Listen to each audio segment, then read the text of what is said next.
I realize a lot of time we should just do things that like really require risk and take the risk. Just within this week itself, I took multiple risks that would return and the reward was way further than I could beyond imagine. So the first thing first was looking for houses.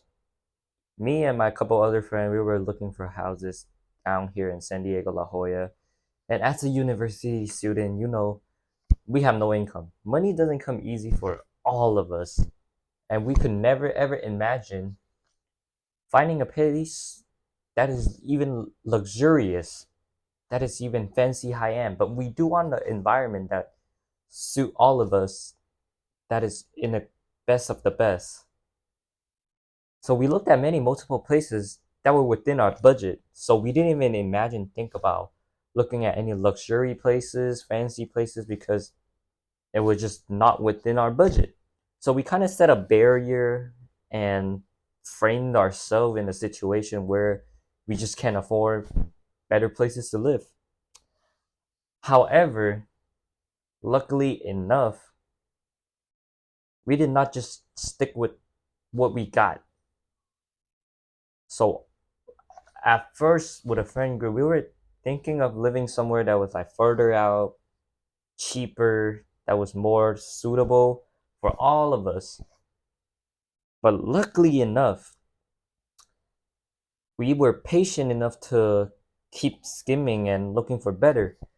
And we eventually just signed up with a luxury apartment to go check it out because we thought, why not just go check it out? Well, it doesn't hurt anyone if we just simply spend some time checking it out. So we did not discuss the price. We didn't even bring up that mind of living there because we knew that the place was so luxurious that there's no way we could afford. Then we simply took the tour. We followed the leasing office. We went through different property that we wanted to see what are ideally looking for and other amenity. Everything was great and was shocked. It was like amazed since we've been living in school places for a while and we haven't experienced any of that for the longest time ever.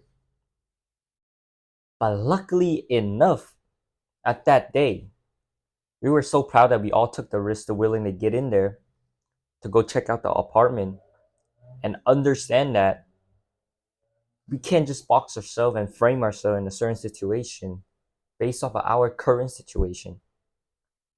So we end up checking out the place, got a deal come through, and we actually could afford it.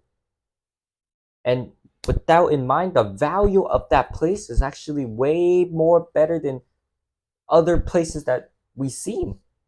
And simply because we did not know the price or the deal, we were scared to take the move, which a lot of people were thinking because like it's so expensive there. It's a high rise. Like obviously we all know that no one could afford that, but we simply took the risk.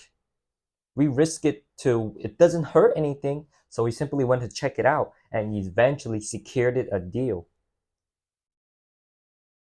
And I personally really was grateful for this opportunity that was provided because I was a little bit scared too because I did not want to fully commit into the risk of checking it out because I feel like it would be embarrassing. They would be like, "Why are you just a bunch of kids coming to check out places that you know you can afford?" But turns out in mind, we could actually afford it. A lot of time is like thing we could actually do, but we are so afraid and scared of failure or even what other think of us, and eventually lead to us not doing that thing and make it not so enjoyable. Then lead to the result that we don't even want and we just have to stick with it. And this is a lot of time in life is like this. Like we gotta take the risk. Like sometimes it just doesn't hurt at all. You got everything that you think of, everything that you think is negative, it all comes from your mind, yourself, just stopping yourself from doing that thing and building up the risk that you think is imaginable. So I come up with this thought that now and later on in life, I should begin taking a risk, looking for the unknown and adventure and stuff that I actually truly enjoy and stuff that I'm okay with failing because If I really want to do that thing, for example, we need to live, we need places to live. If I really want to look for that or do whatever, I'm gonna try my 100% best and then go risk it all out. Like, what's wrong with no going back? There's always more time ahead of you. As long as you're willing to do it, there's always gonna be more time. And another place I risked it to this week, gratefully, was a property I went to. So as you know, I sell real estate. I go check out property. I do property tours. I have never approached houses that's around 5 million. I mean, it's a big goal for me. It's a high end value, pretty luxury around here, honestly, for me.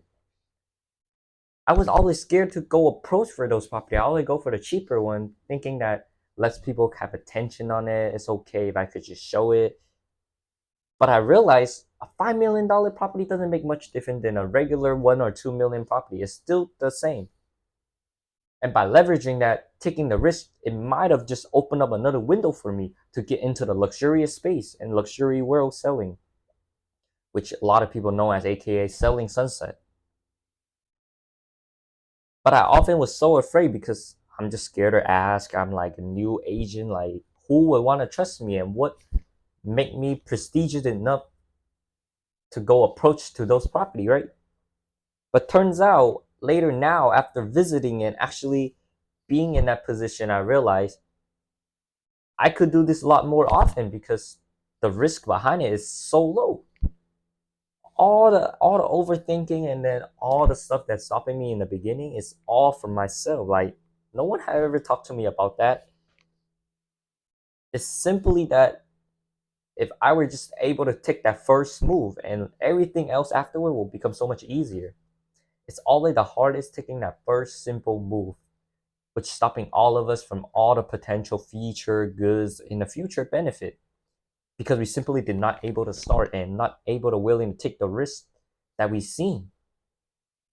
So even in school, like this week wasn't the best week because I bombed a couple tests because did not study well enough, focusing too much on other stuff, and I'm just complete open up and honest. Like I'm not the greatest in learning in terms of subject, especially that I feel like I'm not even interested in, but I have to deal with it, and I still take the risk of doing it because it's okay if I just fail a quarter or whatsoever. It doesn't stop me from living, right?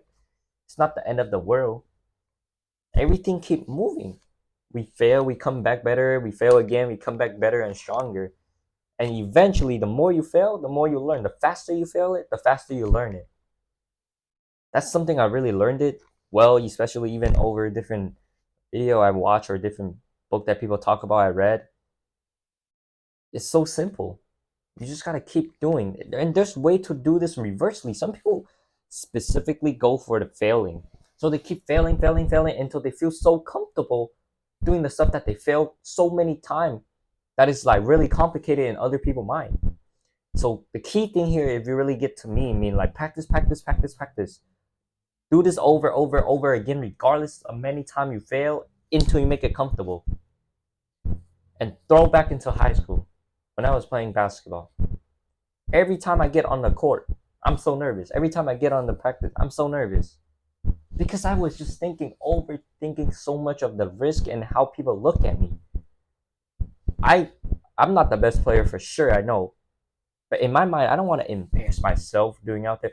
I did have some highlight and clip, I did crossover some people, did drop some angle, did pull up some threes, and those are some of the confident moment, but it doesn't appear like that all the time. Most of the time I'm actually nervous, can't even dribble the ball correctly when I get it as a point guard. And that's the position I play. And when I get the three, my palm is so sweaty. When I get the ball, I can't even shoot out a shot. That was so bad to the point where the anxiety coming through in my mind and just not willing to take the risk. So simply from now on, I recognize if I were able to go back, which is not possible, but best if I could tell you right now in front of the camera, that you simply just gotta avoid those overthinking mindset. You could overthink, but still do it. Just keep that in mind. It's gonna happen, and you know it's gonna happen. It's part of the game and the journey. No one is right away comfortable going up on a court with maybe like hundreds of people watching you. It may be embarrassing, but you got to think about the reward at the end after that risk. It's a lot more beyond. And I know I'm so passionate about basketball at that time. So why not just take the risk and just actually do a crossover, call for a screen, go for a layup, do what I needed to do to make the highest, best performance. So from all of these, taking risks is really the best way to leverage yourself and to build up your confidence and make you more practical with stuff that you really want to do. Truly. And mark my word, take risk.